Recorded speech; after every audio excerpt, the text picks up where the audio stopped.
जय सिया राम। हमारी परम आदरणीय कथा रसिक भगवत प्रेमी श्रोता बंधुओं, आपका हमारी यूट्यूब चैनल पर हार्दिक अभिनंदन है। मैं पंडित अवध प्रताप तिवारी आज कथा लाया हूँ, जो लिखा विधाता मिटा सकता है कौन। जय सिया राम। क्या जो लिखा विधाता मिटा सकता है कौन। कथा बहुत रोचक होने वाली है, अंत तक बने रहें तभी कथा का आनंद मिलेगा। जय सिया राम। अगर अभी तक हमारे चैनल को सब्सक्राइब नहीं किया है तो चैनल को सब्सक्राइब कर लें, ताकि हमारा हर प्रोग्राम कथा आप तक पहुंचता रहे। एक समय की बात है, एक पंडित जी हुआ करते थे। तो पंडित जी कोई बड़े आदमी नहीं थे, गरीब थे। दो बालक हुआ, तो छोटे छोटे बालक हुई, और जब तीसरा बालक नक्षत्र बलि हुआ तो पंडित जी ने विचार विमर्श किया तो उसको राजहंस लिखा हुआ था कि एक दिन ये लड़का राजा बनेगा। तो ये धीरे धीरे, जब बच्चे नादान थे, उनको ज्ञान नहीं था, जब ज्ञान होने लगा, दोनों भाइयों को, बड़े भाइयों को पता चला कि मेरा छोटा भाई राजा बनेगा और मैं भिखारी का भिखारी रहूंगा। तो भाई छोटे भाई से जलन करने लगे। कहते हैं जो नक्षत्र बलि होता है उसका खास करके माँ बाप नहीं साथ देती। कुछ दिन बीता, पंडित जी की पढ़ताइन खत्म हो गई। उसके बाद पंडित जी भी खत्म हो गए। मात्र बचे घर में तीन भाई। तीन भाइयों में से दो भाई का विवाह पंडित जी ने कर दी थी, और तीसरा का बाकी रह गया था, जिसके अंश में लिखा हुआ था कि राज करना है इसे। तो भाई पंडित जी मर गए तो घर में आ गई गरीबी। दोनों भाई मजदूरी करने लगी और ये पढ़ने जाने लगा। तो एक दिन दोनों भाइयों ने कहा कि हम मजदूरी करते रह जाएंगे और ये पढ़ लिख कर बाबू बनेगा एक दिन, तो इसको राजा बनना ही है, तो हम इसको कमा के खिला नहीं पाएंगे। बाबूजी माताजी तो रह नहीं गए, पढ़ाई बंद करा के ले चलो, इसको भी मजदूरी कराओ। जय सिया राम। तो दोनों भाई छोटे वाले भाई को लेकर के जाके मजदूरी कराने लगे। तो वहाँ पूरा दिन काम करते तो एक आना पा जाते दोनों। छोटे भाई ने कहा कि भाई मुझे भी पैसे दे दो।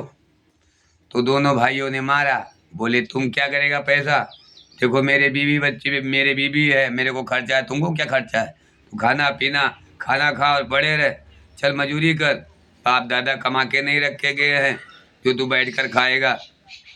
मैं भी मजदूरी कर रहा हूँ, तू भी चल मजदूरी कर। तो एक दिन क्या हुआ, मजदूरी करते समय भूख लग गई, प्यास लग गई।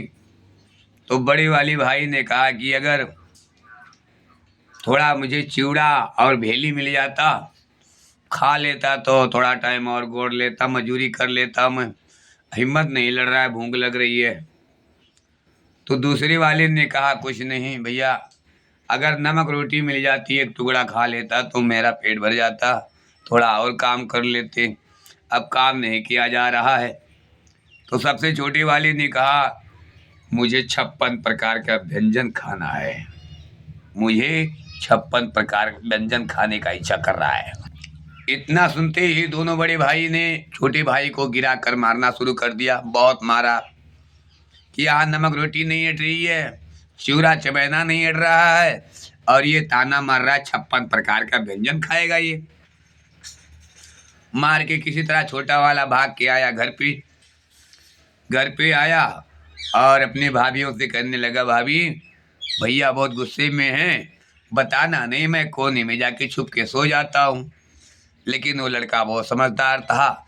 एक केले का पेड़ काटा, पत्ता अलग कर दिया, डंठल को जो वो बिस्तरा पर सुला करके और उस पर चादर ढक दी और अपना जाकर के नीम के पेड़ के ऊपर जाके बैठ गया आंगन में। और घर में ही कुआं था, आंगन में बैठ गया तो क्या देखा, उसके दोनों भाई आ गए। वो चुपचाप बैठ कर के नीम पर डाल पर बैठकर देखने लगा। अब जो भाई लोग आई तो भाभीियों से पूछा कहाँ है छोटा। तो भाभी ने कहा वो घर में सोया हुआ है। तो दोनों भाई और दोनों भाभीियों ने आव न ताव बांका लिया और चद्दर नहीं उठाया, उस केले को कम से कम हजारों टुकड़ों में बदल दिया और खाट समेत कुएं में ढकेल दी। उन्हें समझा कि मैंने भाई को बाल कर नदी में कुएं में डाल दिया हूँ। जय सियाराम। और वो लड़का ऊपर बैठकर देखता रह गया।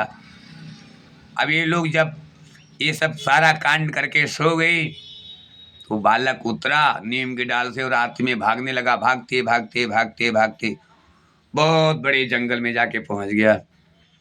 अब जंगल में पहुंचा तो वहाँ क्या देखा, बहुत सारी गायें का गोठ था, जंगली गाय रहती थी। तो उस गाय की ऊपर डाल था, डाल पे जाके बैठ गया और इंतजार करने लगा ये गाय कब जाती हैं, कब आएंगी। जब सुबह हुआ, प्रातः काल हुआ, सारी गाय जो है चरने के लिए, घास चरने के लिए निकल गई।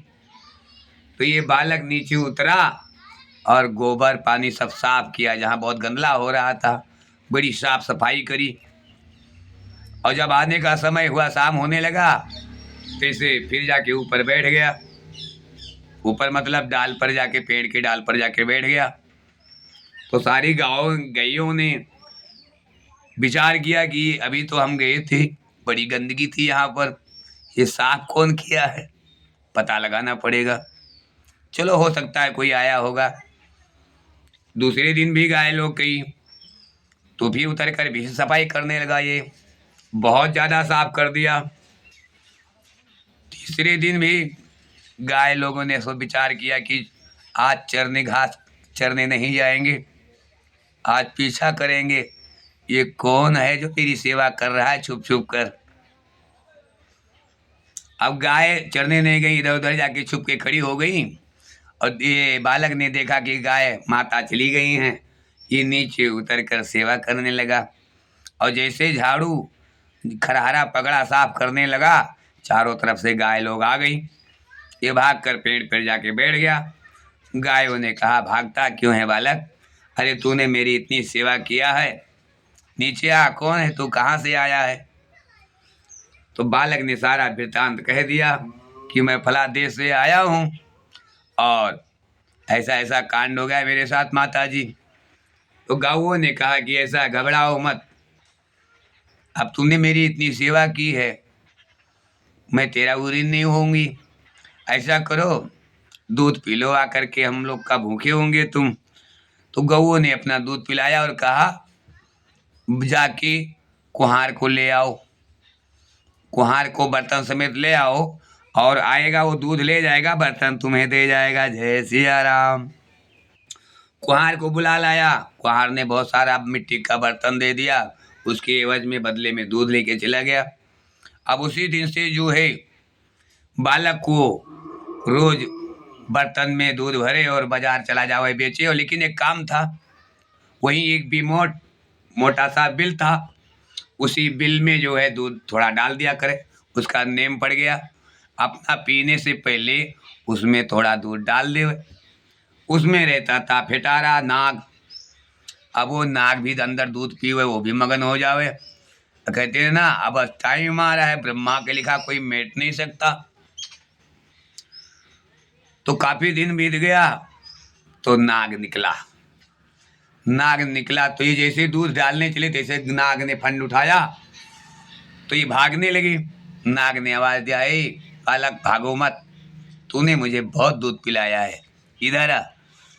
तो डरते डरते गया पास में बालक, तो बालक को ऐसे घूम करके फूंक दिया, तो जितना शरीर में बाल था, रोमा से लेके सर के बाल तक, कीड़ी तक, सब सोने का हो गया। अब जब सोने का हो गया तो ये नदी के किनारे नहाने गया था। अब नहाने लगा तो बाल टूट गया सोने का। अब जब बाल टूट गया इसका बालक का, तो इसने एक पत्तल का दोना बनाया, उस दोने में उस बाल के टुकड़े को रख दिया, जय सिया राम, और पौरा दिया, तैरा दिया जल में। अब वो नदी में बाल तैरते तैरते तैरते तैरते दूसरे राज्य में निकल गया।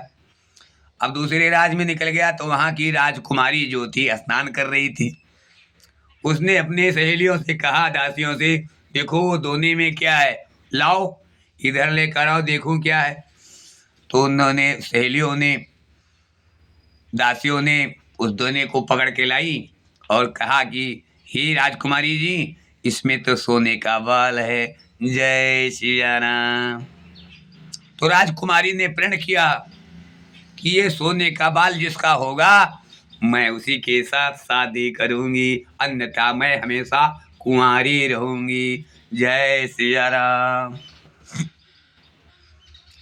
अब ये पता लगाने लगी कि ये सोने का बाल है किसका, पता लगाने लगी कि भाई सोने का बाल है किसका। तो राजकुमारी ने एक तोता पाल रखा था, तोते को बताई, बोली कि जाकर के पता लगाओ, तुम तो जंगलों में पेड़ों में जाकर के पता लगा सकते हो, ज़्यादा दूर नहीं है कि आसपास के जंगल में ढूंढो, यहीं पर ये सोने की बाल वाला कहीं होगा, जय सिया राम। तोता ने पता लगाते लगाते पता लगा लिया और राजकुमारी को आके बताया कि राजकुमारी जी, वो लड़का मिल गया है जिसकी आपको तलाश है, वो लड़का मिल गया जिसको आपकी तलाश है। वो कहीं नहीं बगल के राज्य में, ये जंगल में जो है गाय का गोठ है, बहुत सारी गाय रहती है, वो गाय के बीच में रहता है, गाय की सेवा करता है। मैं अभी अपनी आंखों से देख के आया हूँ, जय सिया राम। राजकुमारी ने कहा, जा करके अपने पिताजी से कहा कि पिताजी, हमें जिस शादी करना है जिस राजकुमार से, वो राजकुमार फला जंगल में गाय के गोठ में रहता है, मुझे उसी से शादी करना है। राजा का आदेश था, तुरंत सेना सजाया गया और वो राजकुमार, वो लड़के के पास राजा अपनी सेना समेत पहुंच गए और कहने लगे, हे बालक, तुम्हें मेरी कन्या ने पसंद कर लिया है। बालक ने कहा, मैं तो माता रानी को छोड़कर, गाय माता को छोड़कर कहीं गया नहीं, मैं नहीं जानता। बोले, राजा ने कहा, नहीं आपको तो शादी करना ही पड़ेगा। तो बालक ने कहा, मैं मालिक नहीं हूँ, आप मेरे जीवन की मालिक एक गाय माता हैं, गाय माता अगर शादी करेंगी तो मैं कर लूँगा, अन्यथा नहीं करूँगा। मेरे पास तो कुछ घर बार है ही नहीं है, देखो मैं जंगल में रहता हूँ, तुम्हारी तो राजकुमारी है, मैं कहाँ बैठाऊँगा शादी करके। राजा ने आदेश दिया कि जंगल में एक बहुत बड़ा आलीशान बंगला बनाया जाए, हवेली बनाई जाए, जय सिया राम। लग गए आदमी लोग, हवेली बन गई। जब हवेली बन गई तो राजा ने गाय माता के पास जाकर के कहा, ही माँ, मैं आपके बालक का शादी करने के लिए तैयार हूँ, देखो मैं कितना सुंदर हवेली बना दिया हूँ। तो गाय माता ने कहा, ये तो बड़ी शुभ बात है, बड़ी सुंदर बात है, आप शादी कर रहे हैं, मुझे बहू मिल जाएगी, जय सिया राम। फिर लड़के की शादी उस राजकुमारी के साथ हो गया और राजकुमारी की बालक का शादी होने के बाद राजपाट सब बालक को दे दिया और राजा रानी हमेशा हमेशा के लिए वन में तपस्या करने चले गए और वो बालक सिंहासन पर बैठ गया और ये लगाया, डंका पिटवा दिया कि अगर कोई एक पैसे में पूरा दिन काम करता है, हमारे यहाँ वो आएगा, उसको मैं 2 पैसा रोज दूंगा। अब भाई बिना मांगे बुलाए मजदूर आने लगे। क्यों कहा? इसलिए कि कहीं मेरे भैया भी सुन पाएंगे तो आएंगे यहाँ पर, जय सिया राम।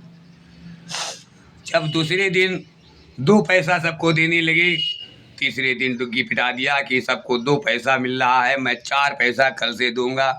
बढ़ते बढ़ते बढ़ते 10 पैसा रोज का हो गया, 20 पैसा रोज का हो गया। अब बहुत दूर दूर तक लाखों करोड़ों आदमी आने लगे, मजदूर हो गए, इतना तांता लग गया, कम से कम हजार 2000 सिर्फ मैनेजर आदमी को देखने वाले रह गए। जय सिया राम। लेकिन राजकुमार का बालक का आदेश था, काम कोई भी कराओ, पैसा सिर्फ मैं अपने हाथों से एक एक को बांटूंगा। जय सिया राम। क्यों? कि मेरा भाई आएगा तो मैं पहचान जाऊंगा। एक दिन खुदा न खास्ता दोनों भाई और भौजाई भी आके पहुंच गए। तो पूरा दिन तो काम किए। राजकुमार ने देखा कि भैया भाभी आ गए हैं, तो सिपाहियों से बोले सबको जाने देना, लेकिन ये 4 मुलजिमों को मत जाने देना, ये चारों को रोको, रोक के रखना। जय सिया राम। तो सबका तो छुट्टी हो गया, लेकिन वो बड़े भैया दोनों भाइयों का छुट्टी नहीं हुआ, भाभी की छुट्टी नहीं हुई। तो उन्होंने कहा, भाइयों ने कहा कि भाई मुझे भी लेट हो रहा है, जाने दो, अंधेरा हो जाएगा, बहुत दूर जाना है। तो सिपाहियों ने कहा, आपको राजा साहब ने रोका है, आज आप यहीं पर व्यंजन करेंगे राजा जी के यहाँ। दोनों भाइयों ने कहा, है मुझे रोका है? मैं कब का रिश्तेदार हूँ, मैं तो राजा के यहाँ पहली बार आया हूँ। ऐसी कोई गलती हो गई क्या, राजा मुझे रोक रहे हैं? मन में विचार करने लगे। तब तक सिपाही लोग को लेकर के राजा आ गए। बोले, आओ सब मेरे साथ व्यंजन करो। तो 5 थाली लगाया राजकुमारी ने, एक राजा के लिए और 2 भाभियों के लिए और 2 भाइयों के लिए 5 थाली लगा दी गई। और ये अभी नहीं जान पाए भाई लोग कि ये मेरा छोटा वाला भाई है, जिसको मैं बाल के कुएं में फेंक दिया था, वही राजा है यहाँ। जय सिया राम। उनको ज्ञात नहीं है। बैठ गए खाने के लिए, और जैसे भाइयों ने कौर तोड़ा खाने के लिए, तो राजकुमार ने कहा, भैया खेत में मैं आपसे क्या कहा था, मेरा 56 प्रकार का व्यंजन खाने को दिल कर रहा है। देखो 56 प्रकार का व्यंजन है ना ये। तो दोनों भाइयों ने कहा, मतलब मैं समझा नहीं। तो राजकुमार ने राजा ने कहा, देखो भैया, मैं वहाँ केला सुलाया आया था बिस्तरा पर, चदरा से उड़ा के उसको बाल करके खटिया खाट समेत तुमने कुएं में डाल दिया था, पर मैं नहीं था, मैं तो ऊपर नीम के पेड़ पर बैठा तुम्हारी सारी कारनामे देख रहा था। देखो 56 प्रकार का व्यंजन है नहीं। तो कहते हैं, ब्रह्म जो लिखा ब्रह्मा कोई मेट नहीं सकता है, ब्रह्मा लिखा न मेटा जाए। तो दोनों भाइयों और भौजाइयों उनको हार्ट अटैक हो गया, वो वहीं पर ख़त्म हो गए। और जय सिया राम। कथा यहीं पर विराम होती है। राजा और राजकुमारी हमेशा हमेशा गौ माता के बीच में रह करके गौ सेवा करके राजा की पदवी पा गई। बोले गौ माता की जय, बोले सत्य सनातन धर्म की जय। आज की कथा हमारी कैसी लगी? अगर अच्छी लग रही है तो चैनल को सब्सक्राइब करें और लाइक करें, कमेंट में लिखें। जय सिया राम।